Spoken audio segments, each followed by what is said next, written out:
Hey everybody, Alexander Jackson here, and I just want to take a minute to talk about love. And I'm not talking about platonic love or family love. I'm talking about romantic love, and where I can see it and where I can find it in my life, and exactly what I think about it, and maybe where you can find it in yours too. And like most things, when I start talking about something, when I start thinking about something, really, I think about the universe. I think about how huge the universe is. Apparently, it's always expanding. Apparently, it's always pushing the boundaries and always making more of itself. You can't put it in a container. You can't really define it entirely. And so that's kind of scary, right? That's huge.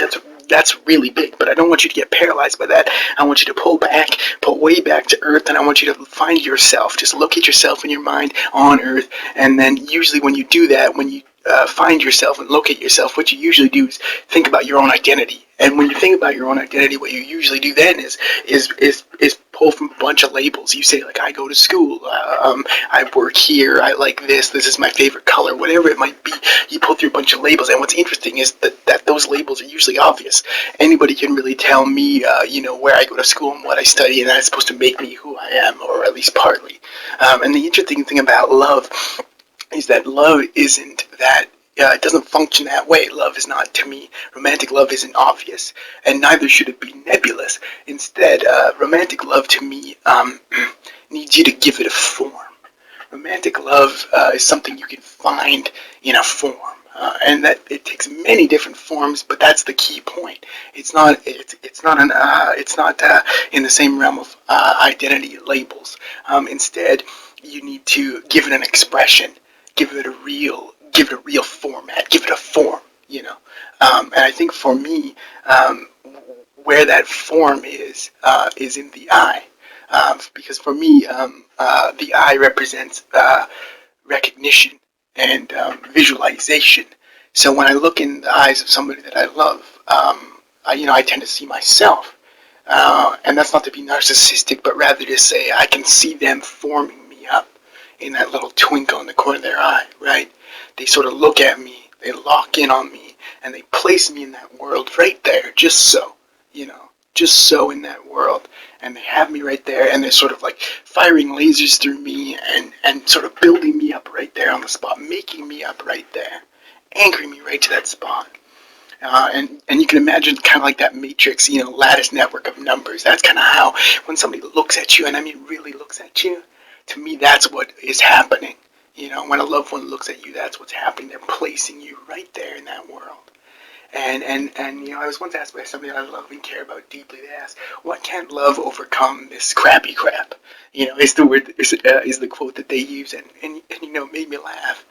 Why can't love overcome crappy crap? Well, I think it's because love doesn't overcome, but instead, love can push aside. And that's why I located it in the eye of somebody else, because when they look at you and center you there, and in a big scope of the entire universe, they look right at you and recognize you and validate you.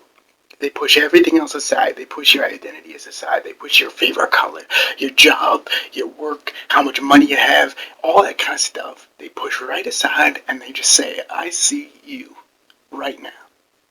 I see you right now. They look at you and they see you, and you're there, and you're real, and it's there. That's love to me.